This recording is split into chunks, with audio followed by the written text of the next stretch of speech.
Good afternoon, and thank you for joining us on this wonderfully bright sunny day.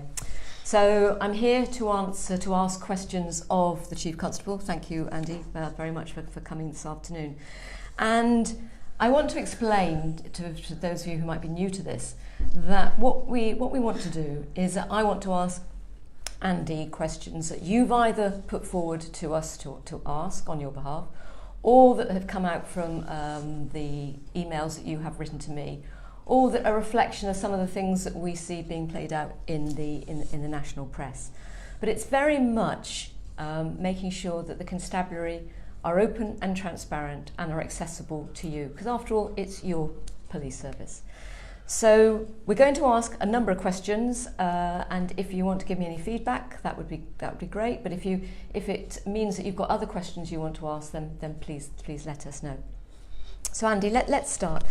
Let's start talking about mental health. Mental Health Awareness Week. It's a subject that's close to you and to my heart. And we can see that there has been a real awakening in the country about the impact of mental health. And we've seen that people say it's 1 in 4 or whatever. I think actually there are very few of us who either haven't had some issues with mental health or haven't got families with mental health.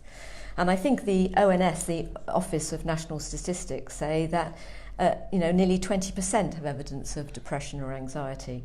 So how big an issue is mental health for policing within Avon and Somerset? Well, the degree that it's an influence is increasing. We can speculate lots of reasons about that. Probably sounds at the moment, I've got a cold, because I have. And it's okay to talk about having a cold, but it didn't used to be okay to talk about not having good mental health, did it? And in Mental Health Awareness Week, we're obviously trying to encourage people to make it more okay, so that we can be mindful of improving our mental health.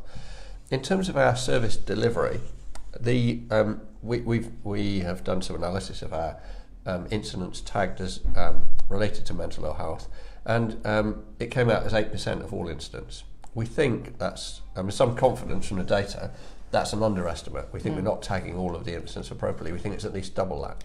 So that would be 16% of all incidents, very few of which actually involve any crime, which just illustrates how often the police are responding to what we would regard as a mental ill health crisis actually out in the community. That equates at the moment to over 100 incidents a day. Now, what we also know with those mental ill health related incidents, they take much longer to deal with than, let's say, a car that's been broken into or an assault, because actually there are people there, usually in crisis, there are other people that are worried, they might be dependent, and police officers, always more than one, will be there sometimes for many, many hours. So a significant developing issue in our demand.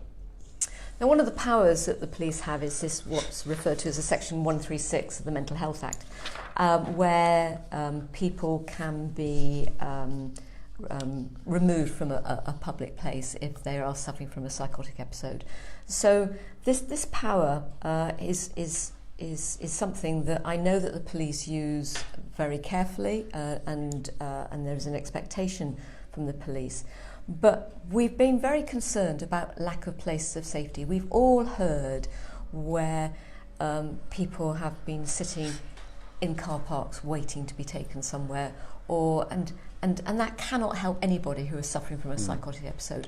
Where do you think, what do you think the answer is to this? So the power under 136 is to detain a person who appears to be mentally unwell, because we're not experts, and they're at risk of causing harm to themselves or another. That's it in a nutshell. It only applies in a public place, and we used to detain about 700 or 800 people a year. Now in 2016, just to do some of the history on this, you asked me to consider not accepting those detentions in police stations, because you were very clear that a cell is not a person, and not a place for someone who's mentally ill. So since then, even before the legislation in 2017 was introduced prohibiting police cells being used, other than in exceptions, they're usually when someone's very violent, we weren't taking people to police stations. But actually last year, we only actually detained 2 people in police stations under Section 136 because of that exception. So we've made improvements at that end, and we've both been involved with, I think, as many as 30 other partners with a root and branch review of what happens to someone when the police detain you on the streets. Because actually that's just the start of a very long sequence of events. And actually sometimes there's a very strong anecdote of difficulty in getting people to a place of safety or lack of availability nearby. There have been some improvements, but it's still a significant issue, both in terms of the service offered to people who are unwell and in terms of the police officers that have to effectively be with them until we've moved them into the health system. I suppose I'm also concerned about, police have been hit by austerity, but we look at our other agencies, and I'm thinking of ambulances where they are pulled from pillar to post and have great difficulty in being able to satisfy the demand out there. So what do you think that we can do? Because I'm still hearing too often that the police are moving individuals where really it should be ambulance. The protocols, our terms of responsibility, are that the police responsible for police work, if someone's detained under Section 136 of the Mental Health Act, the protocol says that the ambulance service should transport them. Now, I certainly don't want anything I say to be construed as a criticism. It's not. I've talked to the Chief Exec of South West Ambulance about this problem, and we have seen the number of people detained increased over the last 2 years from 40% to 59%. But that's still a shortfall, and that shortfall is fulfilled when police officers in police cars take people to a place of safety, which actually, in the same way that a cell is not the right place for someone who's ill, a police car is not necessarily the right place for someone who's having a mental health crisis either. So this is still an as yet unresolved problem. And are there any other alternatives? I mean, we have ambulances, we have police cars, and we don't want to use, so are there any other choices? I would always want us and partners to think critically in questions such as this. When I was Chief Constable in Hampshire, before I came here, the mental health commissioners commissioned a private sector company to do that transporting, and that, to my experience, was a very satisfactory arrangement. But that is a question for commissioners and not the police. Okay. Health commissioners, not police commissioners. Yeah. Okay. Yeah. Sorry. So, when you look at the amount of work-related stress and depression that happens, I think half of the working days lost are due to mental health in Great Britain. And in fact, I was reading a study, and I must get these figures right, in the University of Cambridge, that out of 17,000 police across the UK, 95% of officers and 67% of operational staff have been exposed to traumatic events. Now, I often say to people is that when you see something or you hear something, you can't unsee or you can't unhear. So these are having a fundamental effect on your staff. Now, we know that the policing is a tough job. The length of time I've been in this job, I'm fully aware of some of the things that they have to come across in their daily lives. But how do you support officers and staff to help them with their well-being? People watching or listening might wonder, how on earth can it be 97% of operational officers, and I think you said 57%? Yeah, 67 of operational. And actually, our business is dealing with things when they've gone wrong. Yeah. And that could be a sudden death, it could be an awful crime, it could be the victim of crime, it could be the bereaved mother of someone lost in a road traffic collision, it could be the carer of a missing person and worried to death. These are all traumatic, and in my experience, especially traumatic if the incident chimes with something that might possibly touch your life. So the world changes for police officers when they become parents. All issues dealing with children become more difficult. Dealing with the most degrading and unpleasant of online abuse pictures, this is all traumatic. And it's very difficult to imagine any person that can immerse themselves in that daily and not have some of it stick to them. Which is why we need to wrap great care around the people that we work with. And caring is one of our values, both internally and externally. So we've got a number of measures. We've got a helpline that's available 24/7, 365. For officers and staff that have been involved in a traumatic incident, we use something called TRIM, Trauma Risk Incident Management. It's a methodology that the Royal Marines developed. So that provides formal follow-up to a traumatic incident. And last night, by case in point, 4 officers were involved an extremely traumatic incident where somebody lost their life, and actually those officers have had that wrapped around them immediately. And then there are a number of other facilities and support mechanisms that our occupational health unit provide. But to be fair, we're still learning about this. I would accept there's more to be done. It's not all about mental ill health support. It's also about preventative measures. So we work very hard to make sure that we manage workloads appropriately and share work out fairly and intervene to prevent a crisis before it's occurred. I strongly believe that part of strong mental health, good mental health, is the opportunity to exercise and let off steam. So we're trying to develop opportunities for officers, mums and dads, who are incredibly busy people who are working really hard, to create an opportunity where they might get a chance to do some exercise. Not during work time, but the opportunity in the workplace, either immediately before or after, to do some exercise. All of those things and more. I think one of the things that have come across, particularly in this Mental Health Awareness Week, is that we talk about it. Because, as you say, you can talk about you having a cold, but do we talk about, some of the things that affect us? And one of the things I think has been really useful is to have blogs available by members of staff about, how they've got through their mental health. But before we just move on, so how do you personally look after your mental health? It's a good question. I do sport. I think it's really important to have passions and enjoyments outside of policing. So I like football, spending time with the family. Exercising is a great letter off of steam, but not when you're feeling unwell. No. In truth, one of the most important things is in a profession where you're constantly dealing with bad things happening and what might feel like a setback, something awful, is to grab hold firmly of the glimmers of positivity. So one of the things that inspires me the most are the letters of thanks I get for officers and staff I work with, where they've gone the extra mile to help people who might have been having the worst day of their life. And those acts of kindness give me great strength. Thank you. So let's move on to serious violence. We've seen an awful lot in the news and on television about the crisis of knife crime, particularly in London. And we are different from metropolitan areas, but what do you see are the similarities and what are the things that concern you about serious violence?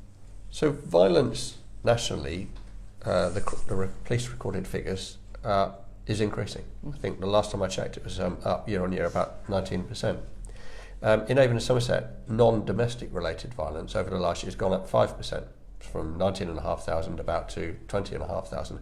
So that's a lot of crime. Only half of it involves injuries and a smaller proportion is serious. We have seen bigger increases in knife crime. Knife crime is a very difficult thing to measure. Do you measure someone carrying a knife, or do you measure the injury, the wounding, or more seriously? We know that it's going up. We know that it's going up in Avon and Somerset over 10%. So, and we get a strong sense of the knives, the sort of knives that we're recovering from people, young people particularly, but recovering in public places, under hedges, in parks, probably deposited there for an offender to go back and use. We know that knife crime is a problem across the whole of Avon and Somerset, in fairness. Of course, we see a lot in Bristol. And we know from our casualty recorded figures, working with health colleagues, that the number of injuries in A&E departments is increasing. Okay. Now, one of the things that I asked local taxpayers was to pay more on their council tax precept this year. And that was to be able to deliver a more enhanced service in tackling three areas that the public were really concerned about, which was residential burglary, drugs, and with knife crime. So I know it's early days, but you've been going since April the 1st on this. What sort of progress do you think you've made over this last month or so? Well, that increase in precept was a very big moment for me and for Avon and Somerset Constabulary. It's the first year in my 7 years, I'm in my 7th year as a chief now, where I've seen resources grow to the point that I can actually create some extra capacity. So rather than sprinkle those resources across the whole organisation, much as that would have been welcomed, I'm sure, by everyone, you and I decided that we were going to focus on some problems that the public had been talking to you loudly about. So we're growing 100 extra officers. It takes time to do that, but we're at about 60 now of that dedicated team called Operation Remedy. And they've been out and about and busy across the whole of Avon and Somerset. So Bristol, Bath, South Gloucestershire, North Somerset and Somerset itself. They've put in almost 1,000 hours of visible patrol. They've recovered an awful lot of drugs, about 700 cannabis bushes, a kilo of really pure cocaine. They've recovered many, many knives. They've been proactively visible in some of our most difficult hotspots. They've been following up on burglary. They've solved at least an additional 30 burglaries already, putting the fear away from the victims of burglary, I hope and intend, back into the people who know that we're going to be squeezing their shoulders to arrest them if they carry on burgling. So they made a flying start, and we're excited, and there's a lot more for them to do. Okay, and some of our viewers may have seen in the press that the Home Office have given some additional money. Now, you know that you and I lobbied really hard to get this additional money to Avon and Somerset, and not just a few forces. But I think it does reflect, doesn't it, that the Home Office are taking this very seriously. So, but how will local people see some of that national money? How will they see the difference? Will they see a difference? Well, the Home Secretary announced £100 million and additional money in a one-off spend. And certainly there was a concern that we shared that was likely to go to what was regarded as the 7 worst forces for knife crime. Well, Bristol and Avon and Somerset are pretty busy police force areas. So not to be in the worst 7, I think something we should be very proud of, but that shouldn't have excluded us from any money. So I'm pleased to say that our representation has led to us receiving £1.7 million. Now, we're still deciding exactly how we're going to spend it. We've only just got that announcement. But we will be spending on a surge capacity. Now, there's an important point to bear in mind here. That doesn't mean extra police officers. It takes years to grow a police officer, to recruit and train them.